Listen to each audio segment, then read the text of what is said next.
Hey, what's happening? My name is Titarius, and I'm one half of Knoxinboots Podcast. Today we're going to be doing something a little bit different, and I'm going to be doing sports talk.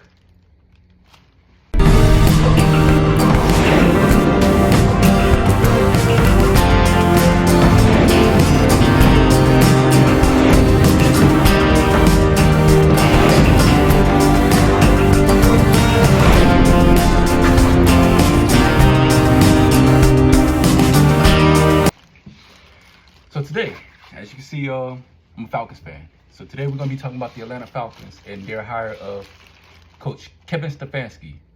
There are mixed feelings here in Atlanta amongst the fans, and not just in Atlanta, amongst all the Falcons fans. I myself, I don't live in Atlanta at the moment anymore. I live in California, but I'm born and raised from Atlanta, Georgia, and I've been a Falcons fan my entire life. I remember when my first introduction to the Atlanta Falcons was back in the 90s. Like I said, I'm from there. The Dirty Bird era was my era, the start of my era, and I've been there through the trials and tribulations, from our Vic era to Matt Ryan's era and to now. So that's kind of my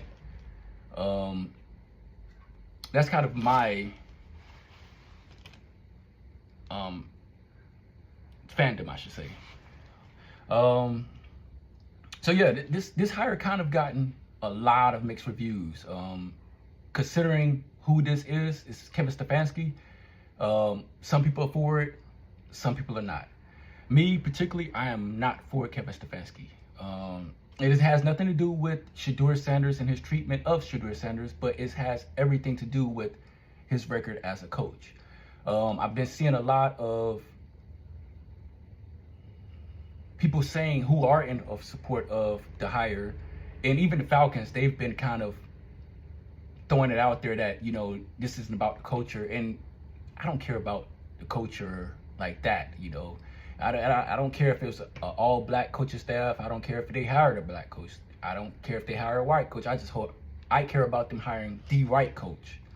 And nothing from Kevin Stefanski's coaching career states that he is the right coach for our organization moving forward. And I'm here talking facts. I'm here talking facts of not how, you know,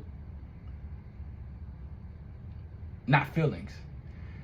And I feel like our fan base, the Atlanta Falcons fan base, we are the second most delusional fan base in the NFL. The only fan base that's more delusional than us is the Cowboys. They feel like every year they can go to the Super Bowl, and yet they always seem to disappoint. The same thing with the Atlanta Falcons. Our Falcons is, our organization has gotten, our fan base has gotten so accustomed to mediocrity that we think it's okay to, that we can overlook certain things. For instance, let's go back a few years ago. We had an opportunity to get Lamar Jackson, who at that time, yes, he was coming off an Achilles injury, but he was at the time a two-time MVP.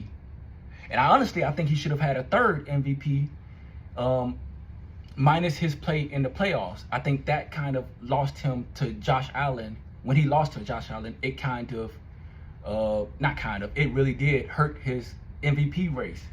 I think he had better numbers.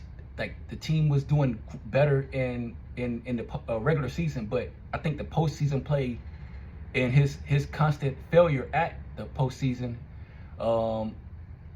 lost him that MVP, which he would have been the third, three-time. He would be a three-time MVP. We had an opportunity to get him. We wanted Deshaun Watson. I thought that was a bad idea.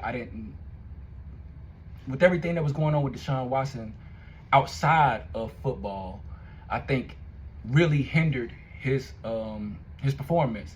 And I didn't think we needed that type of distraction in Atlanta when we were trying to, you know, build and potentially, because at that time our division was up for grabs. It was always between us and Tampa, and I thought that was kind of like our moment to rise above mediocrity. We had an opportunity.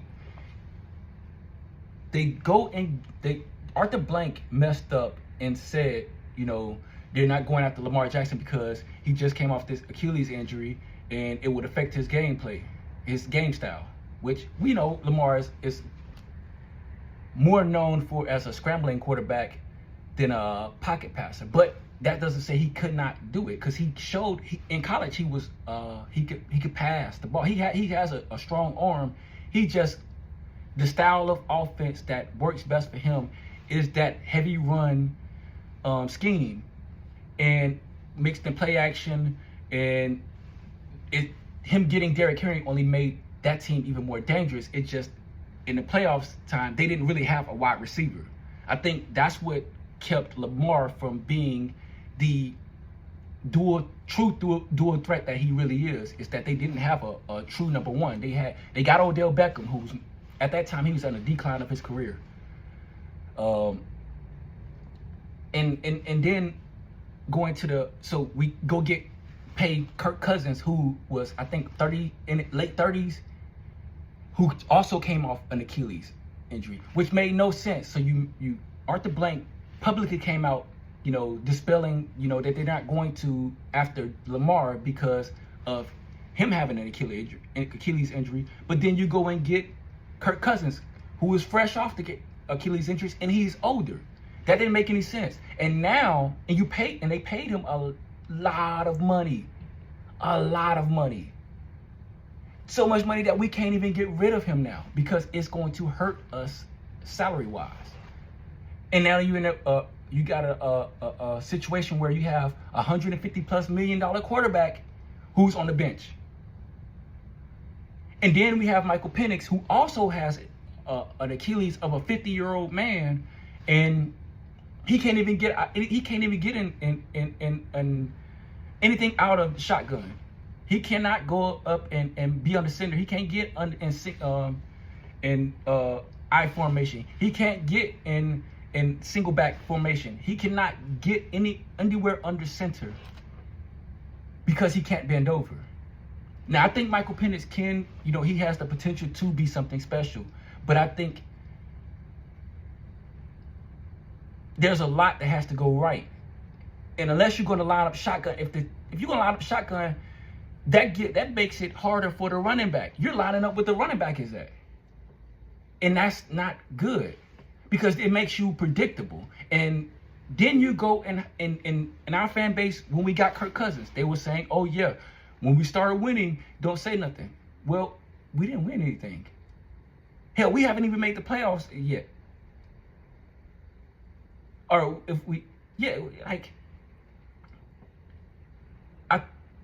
at some point we have to address the real issue. And that is the same thing that's the Cowboys are struggling with, the Atlanta Falcons are struggling with, and that is a bad ownership. The only difference between Arthur Blank and Jerry Jones is that Jerry Jones is more boisterous. He's loud with it. He talks a lot. Arthur Blank is quiet, but he makes the same decisions. There are plenty of coaches who were available or becoming available this year.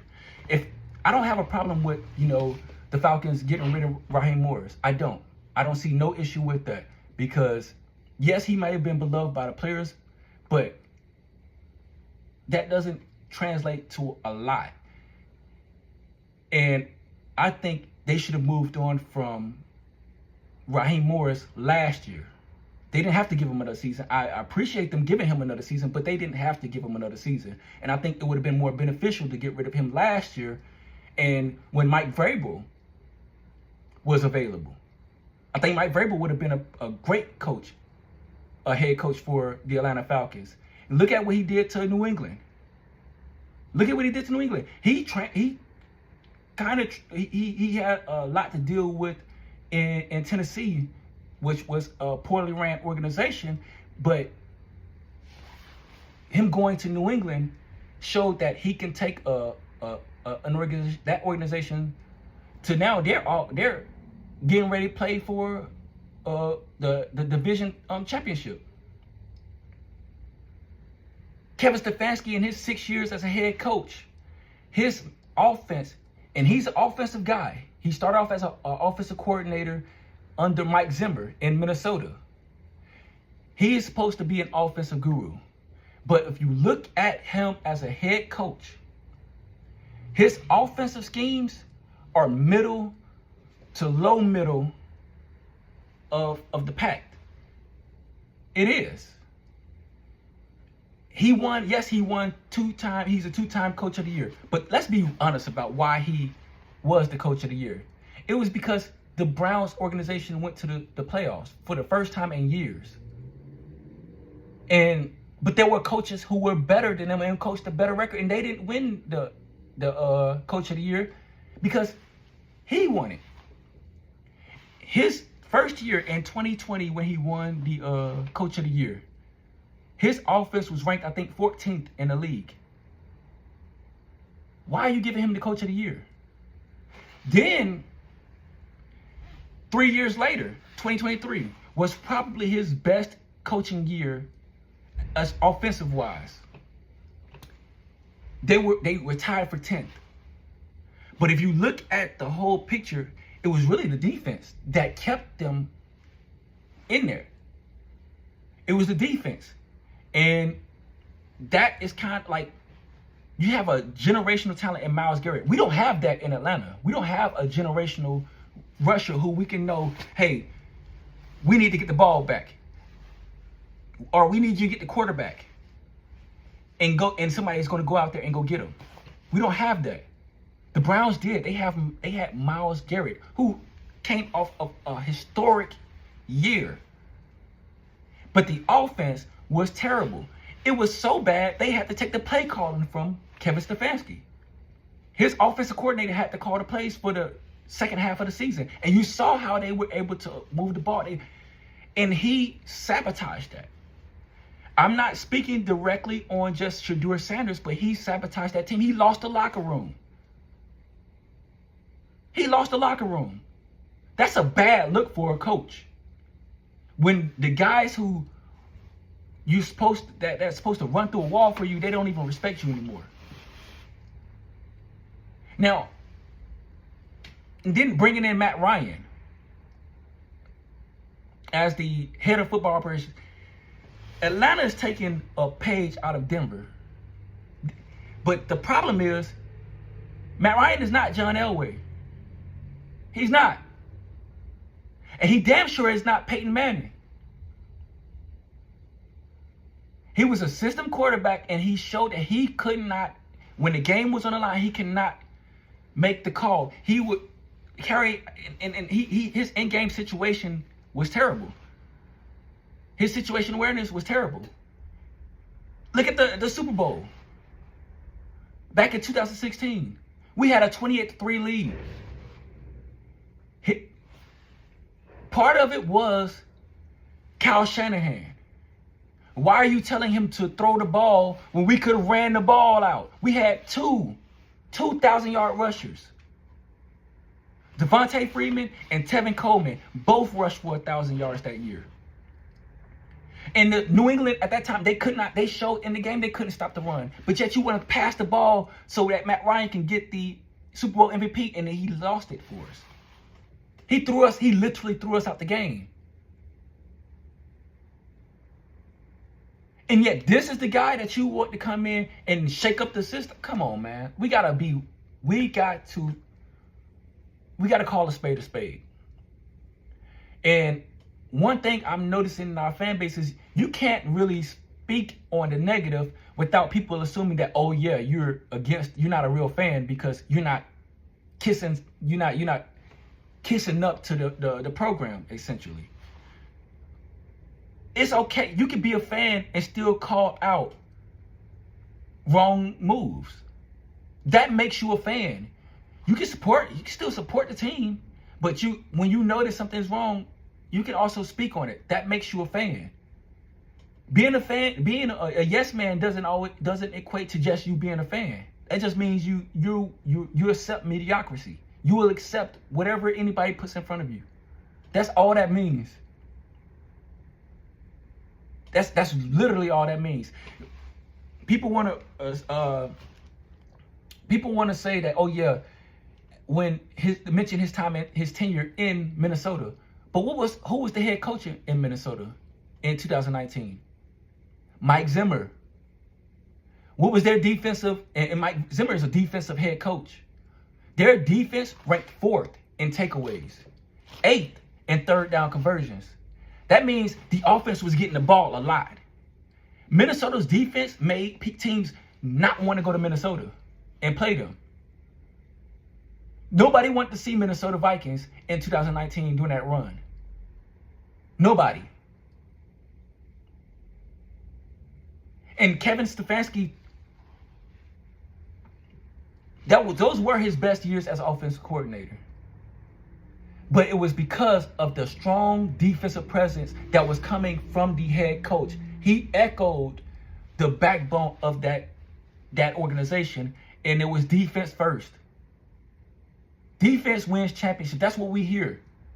So in Atlanta, our defense is getting better. But we need a strong head coach who is defensive minded to elevate us to where it could take the pressure off our offense. We're not built as a strong offense and defense. We're built as, we need an identity. We don't have an identity. Our defense is our offense is we have no real identity. I believe if this year we should have at least waited a couple more days. That's all I'm saying. Waited a couple more days until we saw who was going to be available. We know there are better coaches. The coach from Buffalo, one of the offensive coordinator, he's out there available for a head coaching job. Brian Flores is out there for a head coaching job. In fact, the Steelers just interviewed Brian Flores for a head coaching job. Why can't we do that? We rushed to a decision before, we had, the full scale of things. Kevin Stefanski was not the best option. I believe Brian Flores was the best option, even when getting Kevin Stefanski. I believe Brian Flores is a better coach than Kevin Stefanski. He single-handedly took that Miami team from being god-awful into making them have an identity. And unfortunately, due to him having a lawsuit, he didn't get another head coaching job. And he wasn't even wrong. He was right for the discrimination that he received. He was right. And you see what happened with Bill Belichick. He's gone. He was a sacrificial lamb. Hell, John Gruden would have even been a better option than Kevin Stefanski. And I know how people feel about John Gruden. I have my own personal feelings, but personal feelings aside, he's a better option than Kevin Stefanski. Kevin Stefanski showed you he can't even draft a quarterback. His pick, Dylan Gabriel, worst pick of all time. Was not worth a third-round pick. And I'm not making a case for Shedeur Sanders. Shedeur plays for the Cleveland Browns. He's not an Atlanta Falcon. He's not. So I'm not making a case for Shedeur. I'm just saying, based off Kevin Stefanski's coaching record, his resume, he's not the best. He wasn't even the best option. He's not even the second best option. Hell, not even the top 5 best option. He wasn't. It was a quick decision that, it was ill-advised. And what happens if we don't make the playoffs this year? What's gonna be said? Huh? What's gonna be said? Oh, yada yada yada. Man, come on now. At some point we're gonna run out of excuses to make. We're going to run out of excuses.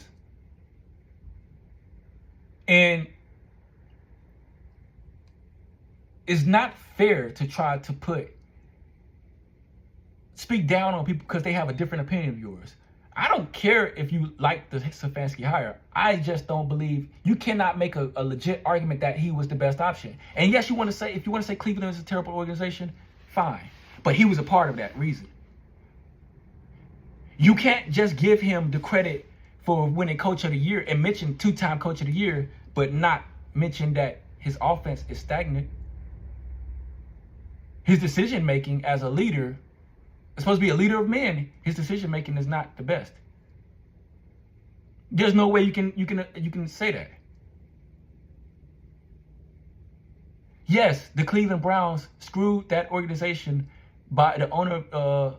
The Cleveland Browns screwed that organization by paying Deshaun Watson $200 million up front. I think that was a horrible decision, and it put them in a financial bind.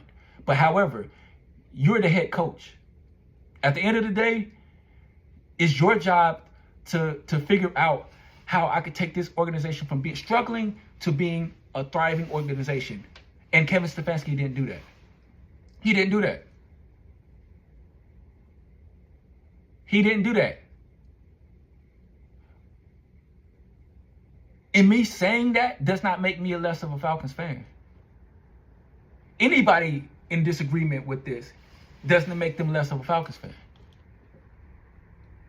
You cannot legitimately state facts on why Kevin Stefanski was the best option out of the coaches.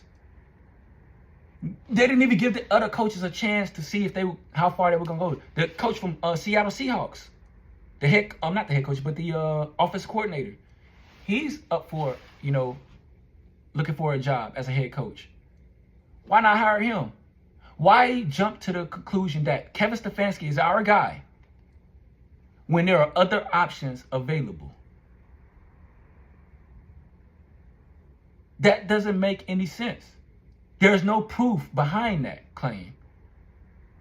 It's all speculation that he is going to fix the organization. He can't fix the organization. He don't even know how to fix an organization. He showed you that. But only in Atlanta will we sit there and say, oh yeah, we get super excited behind nothing, really. We get excited. What are we excited about? We got two quarterbacks that both struggle from the same injury. The Achilles.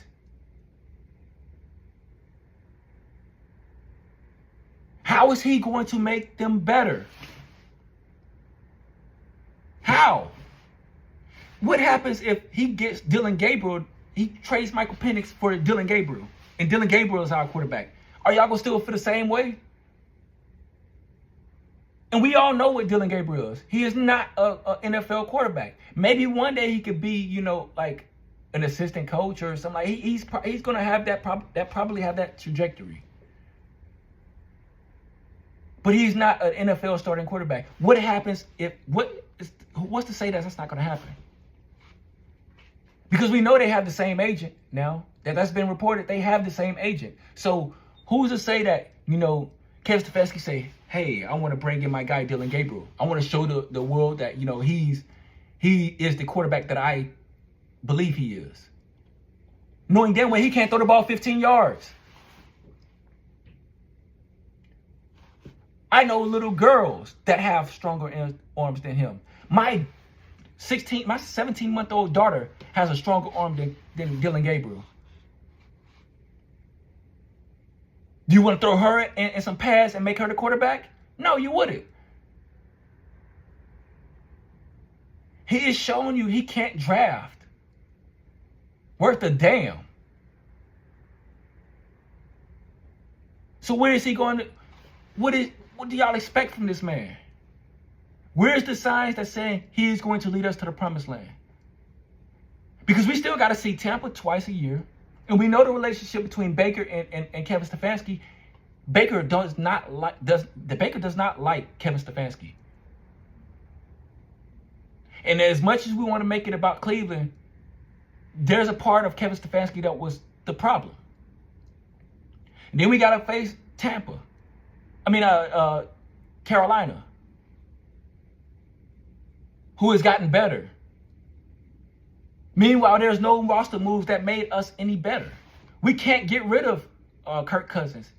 His contract is too expensive, so we can't move from him. Now we got to wait probably until next year to not renew him. But that still means he's going to be sitting on our bench, and he's going to be collecting a check, a hefty one at that. This makes no sense.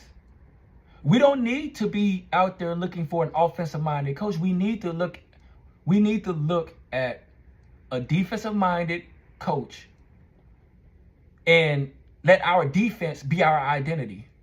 Because our defense is getting better and better, and our offense is we need to take the pressure off our offense. That's what we need to do. We have to evaluate where our offense is right now. We don't have a clear-cut quarterback that can, that we can hang our hat on. Maybe Michael Penix Jr. might be that guy at some point, but right now he is not that guy. And if our division is weak compared to a lot of other divisions, there's a possibility we could win our division, but we need a quarterback who can deliver and on multiple facets. We don't have that. We don't. We have a great running back in Bijan. We have a great tight end in Kyle Pitts. We have a great wide receiver. Like we have some of the pieces. We just don't have a quarterback. And Kevin Stefanski showing you he can't get a quarterback. Now, unless we're gonna, we're gonna have to get we had to get a lot to get a quarterback and we got to pray that a quarterback falls in draft that hopefully that we can take. And let's be real here, that might not happen. That might not happen.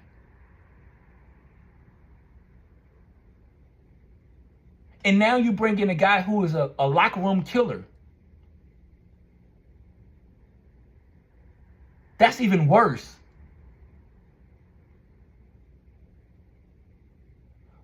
We gotta be honest here. We gotta really be honest.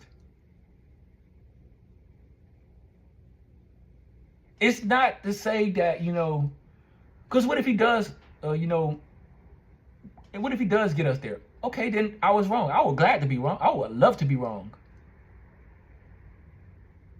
But nothing that we have seen so far shows that I'm wrong. Or anybody that speaks out against this hire is wrong. Yes, two things can be true. Yes, he did win Coach of the Year, but the first time he won it, he shouldn't have even won it. And hell, if there's 8 coaches offenses that are better than ours, then he should, or a 9 other, because we was tied for 10th. So there were 10 other coaches, or 9 other coaches that were better. The one we were tied with, those coaches should have gotten Coach of the Year. But because the Browns made it to the playoffs those twice, they got 2 wins out of 4 tries. We got to be honest here, man. And it wasn't because of his offense. We saw what happened when every quarterback that left Cleveland from under Kevin Stefanski's offensive scheme, the quarterbacks, Baker Mayfield went down to Tampa and had the career of his life. Joe Flacco left. He had found success. And now Joe Flacco is older and, he is not as good as he once was. But he won a game before Cleveland won a game.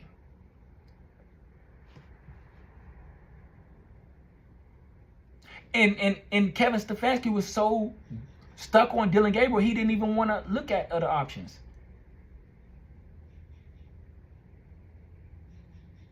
That's who you trust with our organization? That's who you trust? I don't see it. I really don't see it. And like I said, I would love to be wrong. I hope this turns out and works in our favor. But I just don't see it.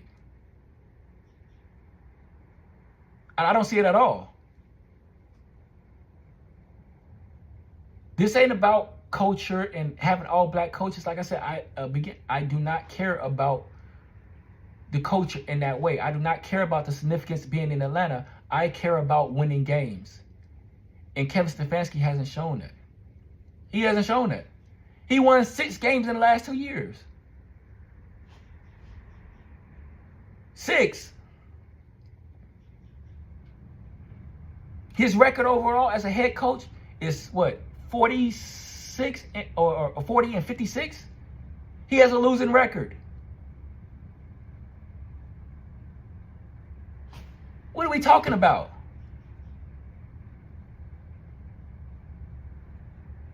What are we talking about? We can't keep blaming everybody else and not blaming the head coach for his part in it, because that's his job. If there's a mess, you have to fix it. That's what separates good from great.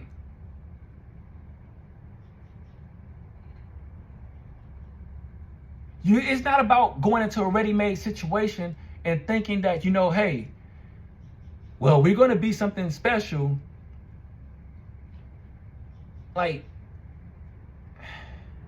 we don't see that.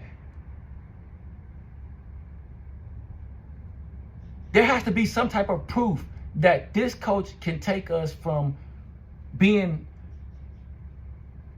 bottom to half of the league to, a contender.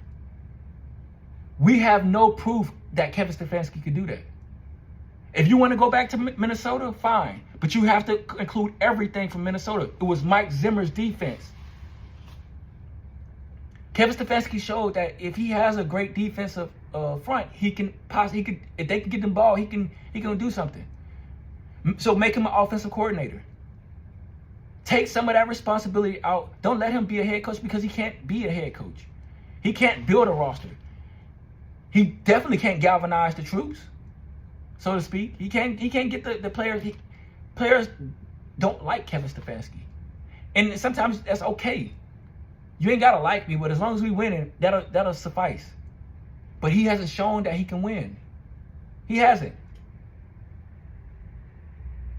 And now you want him. He doesn't have a Miles. We don't have, like I said, we don't have a Myles Garrett. We don't have a consistent defense that can, we can rely on late in games.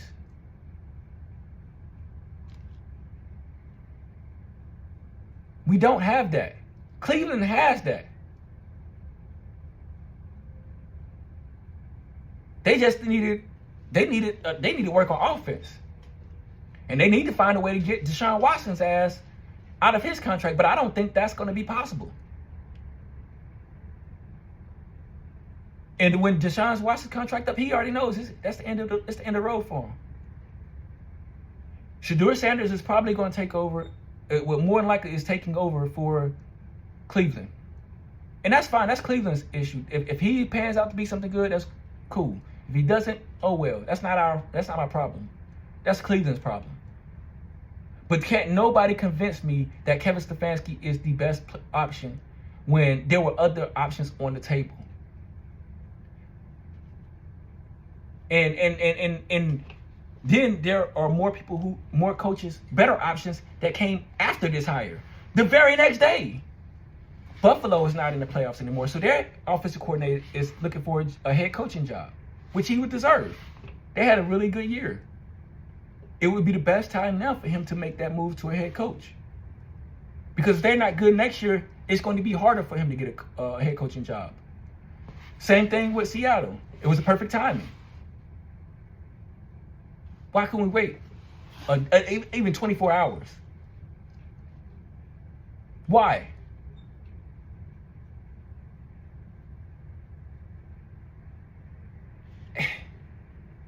I'm sick and tired of the mediocrity in Atlanta. And the delusion from a portion of our fan base is really sickening. Because you act like they act like we can't even say nothing out against the organization without being, ridiculed for having a different opinion. And I don't give a damn what people think about my opinion. It's my opinion. But then beat me with facts. Convince me with facts. But you can't. Because what we start seeing them doing is making excuses on why Kevin Stefanski, was struggling in Cleveland. You're gonna blame it on the owners and everybody else, the assistant GM, the assistant GM. You're gonna blame everybody else, but they never look at Kevin Stefanski and say, oh yeah, he was part of the problem. He wasn't part of the solution either.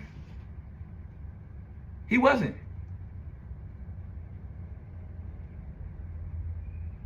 Man,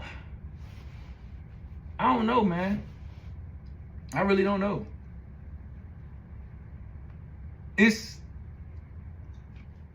no way the Atlanta Falcons can convince me that they're serious about winning anytime soon with this move. It was rushed and ill-advised. Sometimes patience, that's why I say patience is a virtue. Because when things start going wrong, it's hard not to panic and start making irrational moves. This was a rushed decision because the organization is panicking and they're on a timeline to try to win. And it's okay because if you look at our division, it is very possible for us to win our division. We were three-way tie, but the only reason was that we didn't win our division because we lost to Tampa and to Carolina. So we were going to be in third place, even though we all had the same record. Well, the top three teams, Tampa, Carolina, and Atlanta, we all had the same record, 9-8.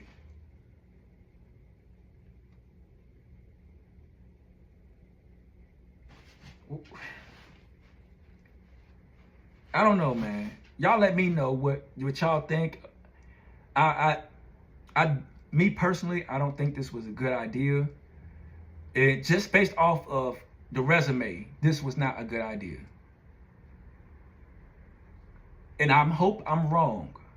I really do. But I see no evidence that this is going to work out in our favor. Man, y'all tell me what y'all think.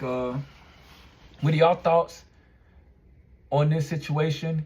If you agree, hey, let me know. If you don't, let me know as well. I would love to hear others' opinions. And when you're expressing yourself, please be factual. Don't tell me what you don't. Don't tell me. Don't. How about this? Don't mention him being a 2-time coach of the year. Don't mention that. Don't mention the disarray that you might feel in the Cleveland organization. We know what Cleveland was. Mention to me what was his solution to that disarray. Mention to me where you see his offensive genius, because he's supposed to be an offensive guru. Show me where that transpired at. Show me where you have seen that at. Because if you're going to mention Minnesota, and if you're going to mention Minnesota, make sure you mention all of Minnesota, what happened in Minnesota. Don't mention the portion where it is beneficial. Mention the entire picture.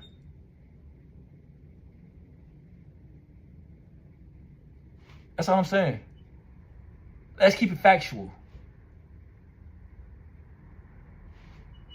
Peace. A-Town down.